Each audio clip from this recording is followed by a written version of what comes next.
So I've been getting some feedback and getting all kinds of advice on how to make my channel better. We got things like the backgrounds and stuff. Look, I'm limited in space. I have things like that. I have everything from trim this guy up to let it grow longer, better clothing and stuff, maybe having a more attractive person who's more intelligent do the videos, you know, things of that nature. But the number one criticism I feel like I'm getting, and a lot of this is, I think, probably duly earned, is I seem to be heavily biased towards being right-wing and Republicans and Trump. Well, first off, let me say, yeah, that's true. And I try to make it clear. Apparently, I need to be specific, and maybe I'll make a new introduction video where I talk, yes, I am biased. I think that we're all biased, and I try to be open with my bias. In fact, one of the things I try to do with my videos is to say, like, look, even if you don't like Trump, this is why I think that this is important, or even if you don't like the Republicans, or even if you're a Democrat or a progressive, things like that. Because despite my bias, I always try to give the benefit of the doubt that people that disagree with me are good people, that we basically want the same things. We want outcomes that are positive for everyone. And even though I know that's not true for some people, I think it's true for the vast majority of us and the people that I'm interacting with. I assume that it's true. And even if it's not true, it's always best to assume that, because you don't gain anything by assuming that people are acting in ill faith or something like that. So, yeah, I admit my bias. I think that we all have bias.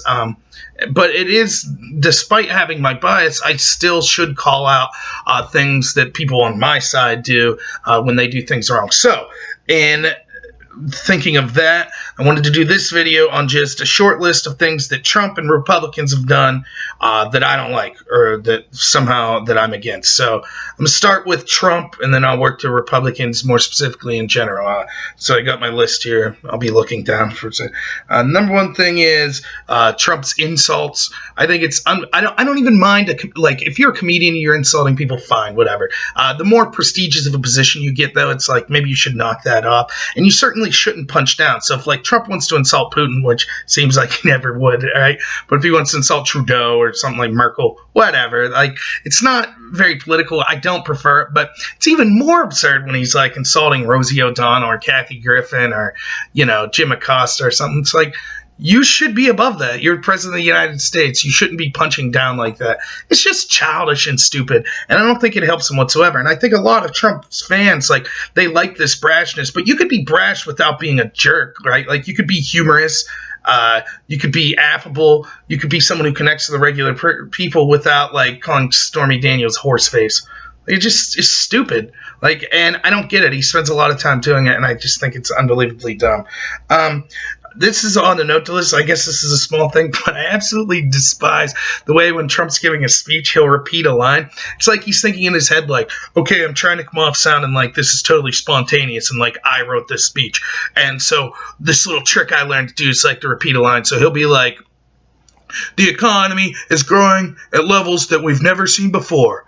Never seen before. And it's like, what are you doing? Like, to me, it's just a huge pet peeve. I'm like, it just sounds so stupid to me. So, I don't know. Little thing I don't like of his. The big thing for me was his policy on Syria. One of the things I liked about Trump the most was in his second debate with Hillary. He basically bucked the party line, right? He comes out and he's like, what are we doing fighting the Russians in Syria? Like, shouldn't be working with them to, like, go after Al-Qaeda? And one of the things with me is I've been big on this, like, entire war on terror ever since, like, we started going into Afghanistan. It's very dubious to me. It seems like there's a lot of shadiness going on. For example, we know that, like, Bin Laden and Al-Qaeda, we were financing them to attack Russians back in the 80s, right? And so all of their munitions and things like that, we've ended up, we're responsible for that. So our country, the United States, you know, armed them, trained them. It's the same thing with a lot of people we're seeing, like, in Syria right now, right? We're arming groups like Al-Nusra, even ISIS, Al-Qaeda, and things of that nature to fight Assad because we don't like him. We do this all over the world, and it's a terrible thing.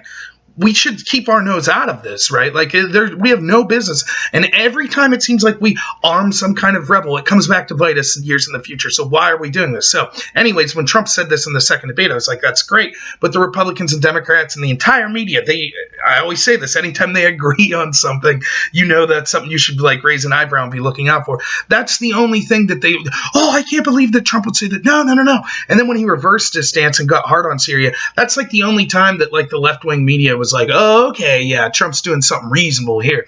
I don't like the warmongering, and I don't like the fact that we went in now twice and bombed Syria without having any proof that they launched these chemical attacks. It's absolutely ridiculous, and to me, it's almost a deal breaker because say what you will about economic policies, I think that those are important things like personal freedom, social policies, things of that nature. Like, I just want unjust wars to stop. That seems like that should be a pretty damn big priority for all of us, right? So, I don't know. It's frustrating, and I'm very frustrated to see Trump go neocon and neolib with this idea that we need to bomb Syria. So that's a huge thing for me, and I'm on other forums where I discuss that quite often. And a lot of Trump supporters really upset with me for that stance, but I don't care. I still fall with that. What else do I got? Another huge one's the debt, right? So, like, here's the thing. It's always popular to say less taxes for everyone, right? And it's always popular to say more free programs for everyone. But the inverse of both of those aren't ever popular to say. So saying more taxes for everyone's never that popular, and saying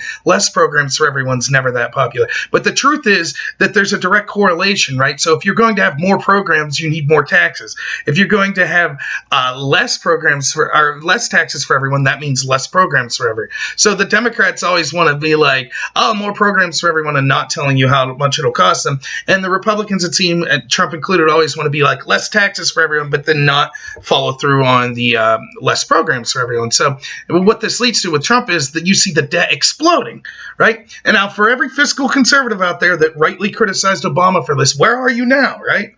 Like, oh, it's okay because your guy's doing it? No, I disagree. Like, Trump is right. The tax cut is a good idea. But you need to follow that up with cutting programs as well. And that's going to mean some difficult decisions. It'll probably cost you votes. But, like, our entitlement programs are huge. Our military spending, which Trump, that's one of the things he touts, we need increased military spending. Look, I'm all for a robust military. I do think that's very important, right? In this geopolitical world, we do need a robust military. But I don't understand why we have bases all over the world, why our military is wasting money left and right. And it's not popular to say, like, look, maybe the solution isn't just, like, it's funny because Republicans could say, like, when you look at things like education, for example, they'll say correctly that it's not just throwing more money at the problem will solve it. We need to look at what the fundamental problems are and then start to solve it before we just toss money at things. Well, it's the same with the military, right?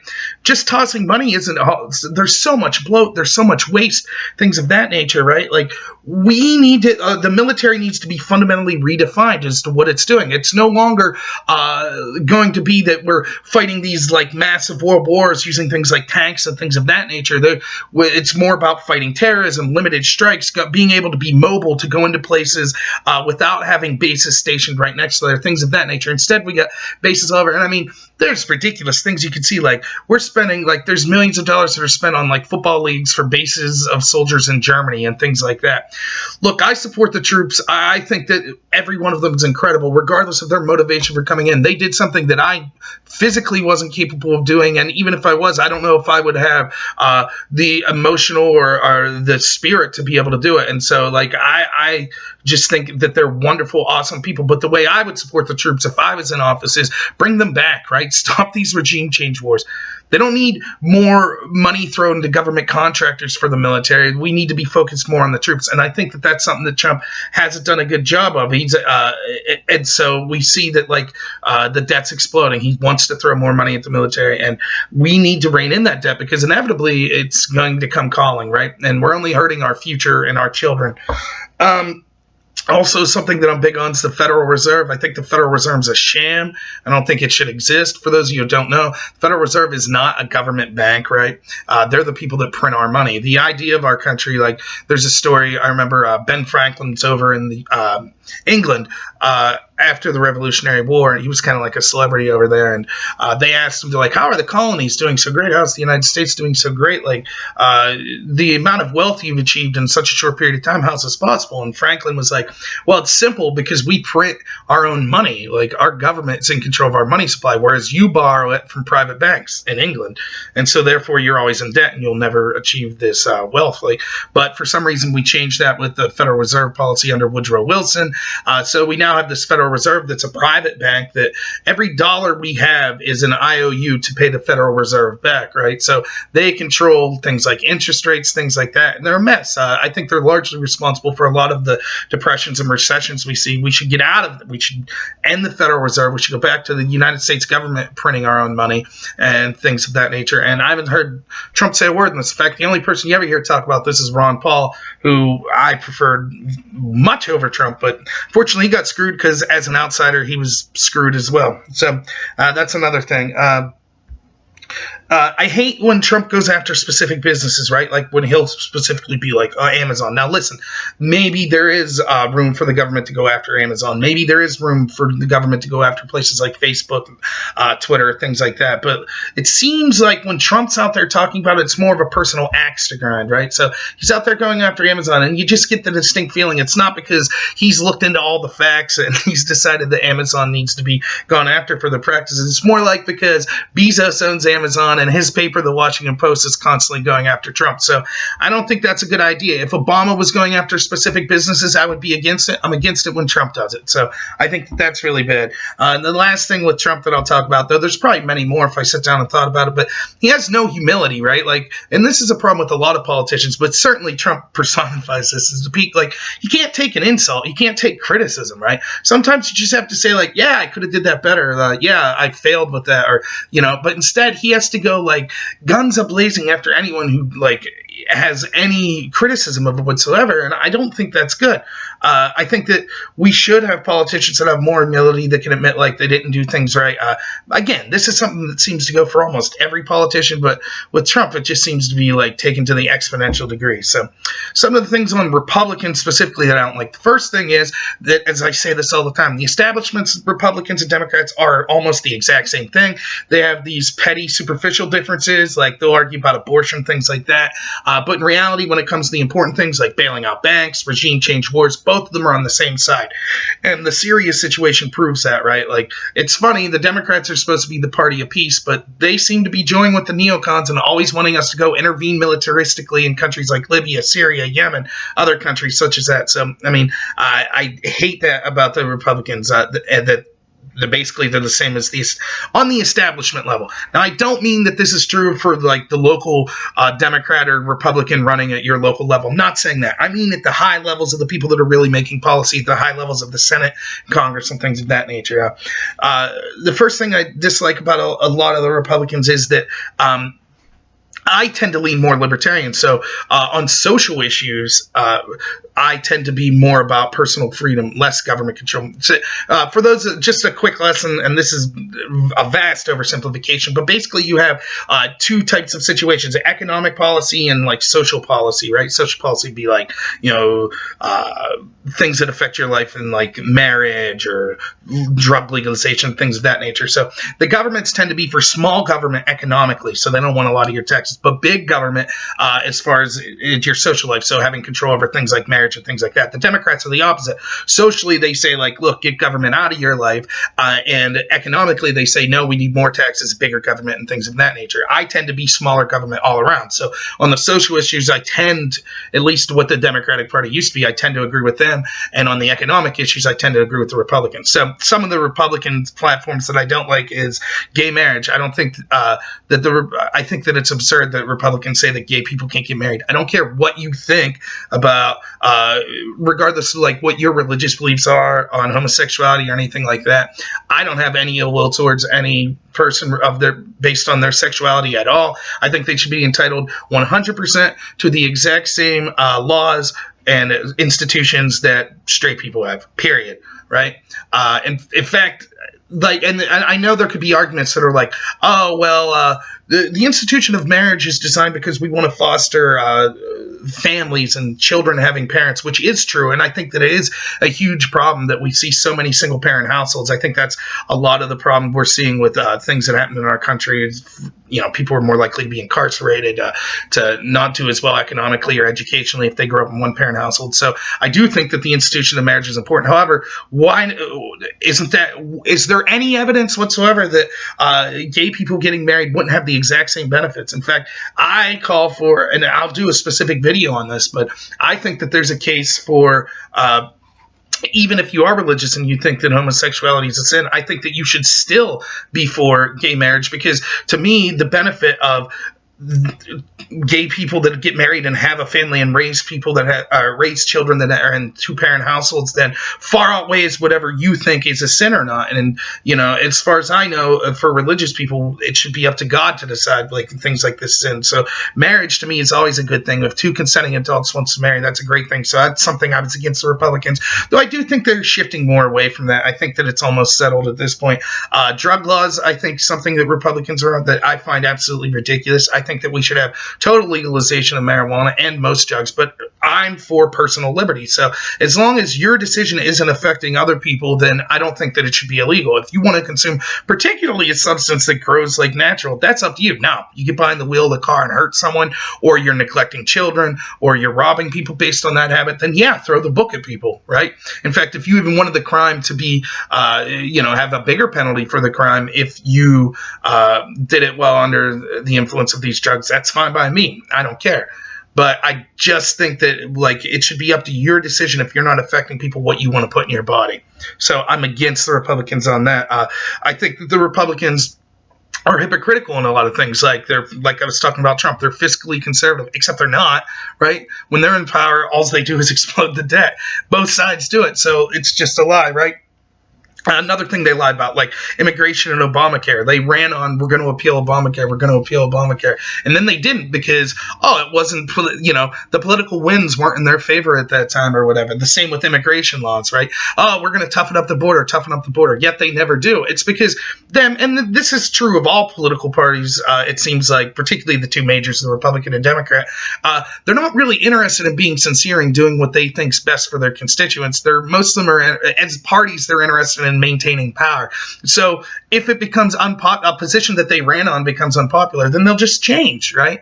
And so they constantly, we have this crazy system of primaries and then general elections. So on the primary, you're encouraged to go as far to the left if you're a Democrat, or as far to the right if you're a Republican as possible. And then you win the primary, and now you're in the general election, right? Versus then your opponent, a Republican. Because for those who don't understand, the primary is like when the Republicans are deciding who will run as the Republican for that position. So take the president. Trump runs against all these people, wins. Now that's the primary, when he runs against all these other Republicans. Hillary basically was in the bag, but she ran against Bernie. She wins. That's her primary. Now the general election is Hillary versus Trump, so the Republican versus the Democrat. So you go in the primary to win. You're trying to get just the base. You're only getting Republicans to vote for you, or only Democrats if you're a Democrat. So you're trying to become the most Republican, going to as far to the right as you can. But then once you win that, now you want to seem more reasonable because you're trying to get voters in the middle. So you come out in the general election, you're like, actually, I just kind of was, talking out my you-know-what when I was pretending to be this super right-wing person. The Republicans do this in general. It's kind of the same idea where they're like, yeah, tougher borders. Yeah, we'll repeal Obamacare. Yeah, we're going to eliminate the national debt. And then as soon as they get in power, they're like, yeah, maybe not so much. Sounds like that'd be hard work. Sounds like maybe there would be some short-term pain, and that would be bad for us. So I think they're spineless on that. And I already mentioned like the neocon wars, like the George Bush era type wars, things of that. There's not really much more to say on that. And again, the Federal Reserve, and along with that, banking, right? Again, it seems like they're always interested in bailing out their banker friends or lobbyists and things like that. And that's very bad in my opinion. So there's more. I hope to like have more in the future of specific things that are going on that I don't like about Trump or the Republicans. But most of my videos have been focused on, I truly do think the Democratic Party's gone insane, like with how fringe they're allowing this fringe progressive movement to take over a lot of their party. So we're seeing like basically them advocating like it's ending up in like mobs and things like that. And I think that's very bad. And I do admit that I lean Republican, right? Like I fully admit that. You should never just take my word for something, right? You shouldn't take anyone's word for something. Like you should try to get various opinions from different people. Like I listen to a lot of Republican comment. I don't watch much mainstream news, but I listen to a lot of Republican people, or people that lean conservative. Like I like listening to like Jordan Peterson. I like listening to like a Joe Rogan show, though he doesn't lean conservative, but he has a lot of people on there that are. I do listen to some Tucker Carlson, and there's other people on the right I listen to. On the left, I like listening to like Jimmy Dore. I like go to websites like The Hill that leans left. I really enjoy their content most of the time. So I try to get like, and I do try to read some mainstream mainstream media newspapers. So I try to get like from a bunch of different perspectives and make up my own mind. But I fully admit my bias. I'm sorry if it came across that I don't. I do, and I do lean Republican, Libertarian. But there are certainly things that they do that I dislike, and I will try to point out in videos when that occurs. So, all right, everyone, have a good one.